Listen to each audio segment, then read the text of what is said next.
समुद्र मंथन के बाद असुरों और देवताओं ने अमृत की प्राप्ति तो कर ली, लेकिन असुरों के साथ हुए छल का बदला वो कैसे भूल सकते थे। इस छल को जिस असुर ने सबसे पहले जाना था, उसका नाम था स्वरभानु। अब सभी असुरों को स्वरभानु से बहुत सी उम्मीदें लग गई थी। उनका मानना था कि स्वरभानु ने अमृत पान करके खुद को अमर कर लिया है, और अब अगर कोई देवताओं को हरा सकता है तो वो केवल और केवल स्वरभानु है। हे विष्णु, तुमने मेरे साथियों को तो सुदर्शन चक्र से मार दिया, लेकिन देखो तुम्हारा सुदर्शन चक्र मेरे ऊपर नाकाम रहा। तुम जितनी बार मेरे ऊपर सुदर्शन चक्र चलाओगे, उतनी बार मेरे शरीर के हिस्से फिर से जीवित होते रहेंगे। अब भला बताओ, तुम मुझे कैसे मारोगे?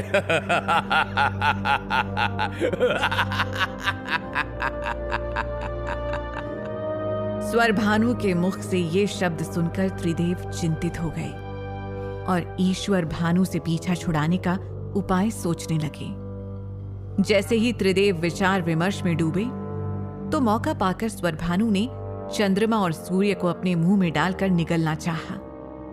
स्वरभानु ने जैसे ही ये काम किया, पूरा ब्रह्मांड अंधेरे में लीन हो गया। हर तरफ हाहाकार मच गया। धरती तो मानो थम गई हो। हर तरफ बस अंधकार ही अंधकार नजर आ रहा था। देव त्रिदेवों से सहायता मांगने लगे, लेकिन स्वरभानु की ताकत के आगे मानो किसी की नहीं चल रही थी। फिर धीरे धीरे अंधकार के बादल छटने लगे। दोबारा से उजाला होने लगा, मानो कुछ चमत्कार हुआ हो, जैसे कोई बहुत बड़ा संकट टला हो। असल में स्वरभानु कुछ पल के लिए यह भूल गया था कि अब उसका सिर और धड़ अलग अलग हैं। सूर्य और चंद्र को जल्दी से खत्म करने के चक्कर में वो भूल गया कि वो जो भी कुछ निकलेगा, वो जीवित ही उसके शरीर से बाहर आ जाएगा।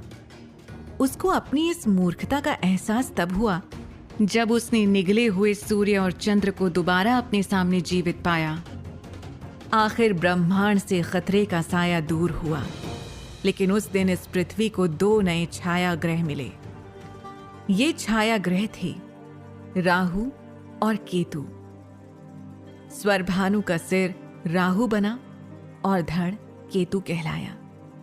भगवान विष्णु से स्वरभानु ने अपनी गलती की माफी मांगी। उस पर दया कर श्री हरि विष्णु ने छाया ग्रह बनाया था। उस दिन श्री हरि विष्णु ने यह घोषणा की कि ये दोनों छाया ग्रह कहलाएंगे। जो अभी अंधकार आपने महसूस किया था, वो अंधकार स्वरभानु द्वारा चंद्र और सूर्य को निगलने के कारण हुआ था। ये प्रक्रिया आने वाले समय में ग्रहण कहलाएगी। ग्रहण से हमारे जीवन में हमें बहुत कुछ सीखने को मिलता है। सूर्य ऊर्जा का सबसे बड़ा प्राकृतिक स्रोत है। ये समस्त सृष्टि की आत्मा है। धार्मिक मान्यता के अनुसार सूर्य अनवरत रूप से चलता रहता है। ये कभी नहीं थमता। ये हमें लक्ष्य की ओर सतत बढ़ना सिखाता है। सनातन संस्कृति में सूर्य को जीवन, स्वास्थ्य एवं शक्ति के देवता के रूप में पूजा जाता है। सूर्य के ही कारण पृथ्वी पर जीवन संभव है। दिन रात संभव हैं, ऋतुएं संभव हैं। वैदिक ऋषि मुनियों ने उदय होते हुए सूर्य को ज्ञान रूपी ईश्वर बताया है। सूर्य से हमें लक्ष्य की ओर बिना रुके चलने की प्रेरणा मिलती है। सूर्य बिना रुके हमेशा चलते रहता है, चाहे वातावरण कैसा भी हो। सूर्य से हमें परिस्थितियों से लड़ना सीखना चाहिए। जब भी सूर्य पर ग्रहण लगता है, वो इन परिस्थितियों से घबराता नहीं है, डट कर इन परिस्थितियों का सामना करता है। श्री हरि विष्णु ने सबको बताया कि आध्यात्मिक रूप से देखा जाए तो समुद्र का अर्थ है शरीर, और मंथन से अमृत और विष दोनों निकलते हैं। ये मानव जीवन से मेल खाते हैं। जैसे देवता सकारात्मक सोच और समझ को दर्शाते हैं, वहीं असुर नकारात्मक सोच एवं बुराइयों के प्रतीक हैं। समुद्र मानव के दिमाग के समान है, जिसमें कई तरह के विचारों एवं इच्छाओं की उत्पत्ति होती है, और समुद्र की लहरों के समान ये भी समय समय पर बदल जाती हैं। मंदार अर्थात मन और धार, पर्वत आपकी एकाग्रता को दर्शाता है, क्योंकि ये एक ही दिशा में सोचने की बात कहता है।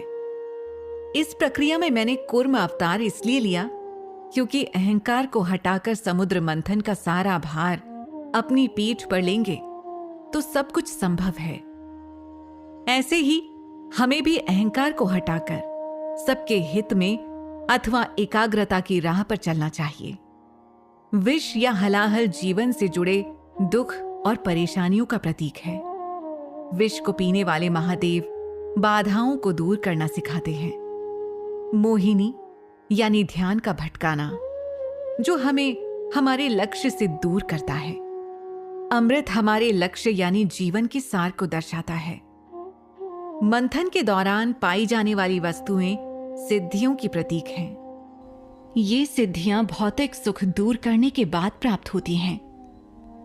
समुद्र मंथन का प्रतीक दर्शन यही है कि परिस्थितियां कितनी भी बुरी क्यों ना हो, कभी भी निराश नहीं होना चाहिए। कोई ना कोई मार्ग अवश्य निकल आता है और स्थिति पहले जैसी हो जाती है।